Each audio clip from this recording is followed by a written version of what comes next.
வங்கி கணக்கு மீதி 12,000 காட்டிய போதும். அப்ப வங்கி கணக்கிட மீதி 12,000 போட்டிருக்கிறாங்க. மீதி 12,000 போட்டிருக்கிறாங்க. ஆனா அது வங்கி கூற்றோடு சமப்படவில்லை. பின்னர் வங்கி கணக்கையும் வங்கி கூற்றையும் ஒப்பிட்ட பொழுது பின்வருவன வெளிப்பட்டன. வங்கி கட்டணம் 1500 காசோலை புத்தக கட்டணம் 1000 வங்கி கணக்கில் பதியப்படவில்லை. எஸ், வங்கி கட்டணம் 1500 காசோலை புத்தக கட்டணம் 1000 ரெண்டும் அவங்க என்ன செஞ்சிருக்கிறாங்க, பதிஞ்சிருக்கா. செய்தவங்க ஆன்சரை செக் பண்ணிக்கோங்க பிள்ளை. செய்தவங்க 49வது கேள்விக்குரிய ஆன்சரை செக் பண்ணுங்க. 5 நிமிஷம் டைம் தந்துன்னு செய்யறதுக்கு. அதே மாதிரி காசோலை புத்தக கட்டணம் 1000 பதிஞ்சிருக்கிறாங்க.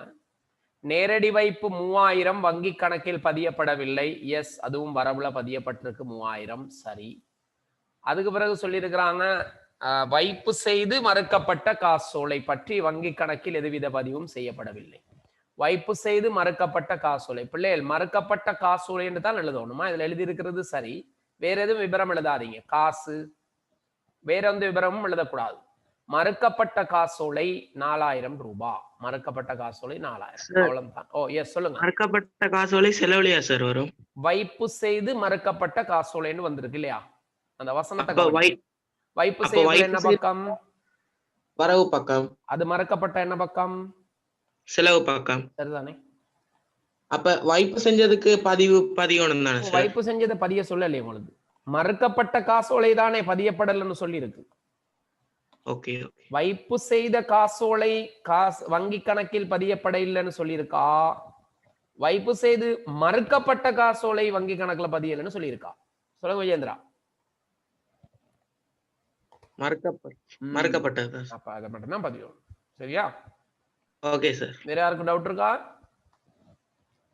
அப்ப கூட்டினா 15 15ல 4 5 6500 போனா 8500. இந்த ஆன்சர் சரி. இந்த வங்கி கணக்கிட திருத்தத்தை செஞ்ச பிறகு அந்த 8500 ரூபாய் மீதிய நாங்க வங்கி கூற்றுக்கு கொண்டு போய் வங்கி இணக்க கூட்ட செய்யணும். அப்ப நான் உங்களுக்கு சொன்னேன், எப்பவும் கணக்கு செய்ய போக்குள்ள ஒரு அம்புக்குரியன்னு போட்டு செய்யுங்கன்னு. மறந்துடுச்சு போல இந்த கேர்ளுக்கு, அனுஷாக்கு மறந்துட்டா.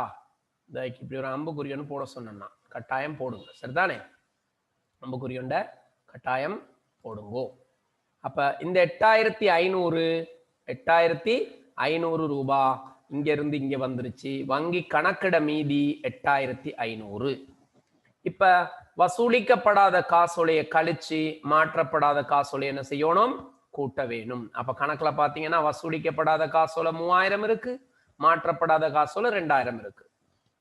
ஃபர்ஸ்டுக்கு வசூலிக்கப்படாத கழிச்சிட்டு மாற்றப்படாததை கூட்டலாம், அல்லது மாற்றப்படாததை கூட்டிட்டு வசூலிக்கப்படாத கழிக்கலாம். உங்களோட இஷ்டம், நீங்க எப்படி வேணாலும் செய்யுங்க. வசூலிக்கப்படாத காசோலை கழிச்சிருக்கணும், மாற்றப்படாத காசோலை கூட்டி இருக்கணும்.